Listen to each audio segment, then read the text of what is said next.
यहां हम जानेंगे कि कैसे पाषाण युग के बुद्धिमान लोगों ने काउंटिंग के बेसिक प्रिंसिपल्स को इन्वेंट किया। हम देखेंगे कि कैसे नीड्स ने इस बेसिक तकनीक के निर्माण को प्रेरित किया। गिनती करना जीवन रक्षा के लिए आवश्यक था। कठोर मौसमों में जीवित रहने के लिए फसल का हिसाब रखना, पशु की निगरानी करना और दिनों का हिसाब रखकर मौसमों की भविष्यवाणी के लिए जरूरी था। आदि मानवों ने समय का हिसाब रखने के लिए कई उपाय किए।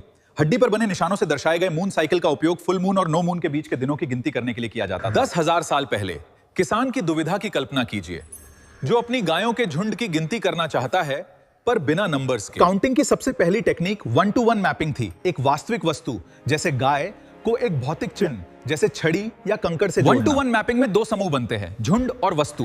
प्रत्येक गाय को एक विशिष्ट वस्तु या लकड़ी से जोड़कर झुंड के सटीक आकार को सही ढंग से दर्शाया जाता था। इस तरीके ने किसान की समस्याओं का समाधान कर दिया। एक बेमेल वस्तु का मतलब था एक गाय का न मिलना। लेबोम्बो बोन और इशांगो बोन, जिन पर बने हुए निशान 1-to-1 मैपिंग का प्रमाण है। हालांकि इन तरीकों की कुछ सीमाएं थीं। 1000 वस्तुओं को गिनने के लिए 1000 छड़ियों को ले जाना आवश्यक था, जो कि बिल्कुल प्रैक्टिकल नहीं था। दूसरी विधि इंटेंजिबल मैपिंग थी। भौतिक वस्तुओं के बजाय चीजों को ध्वनियों या नामों से जोड़ना शुरू किया।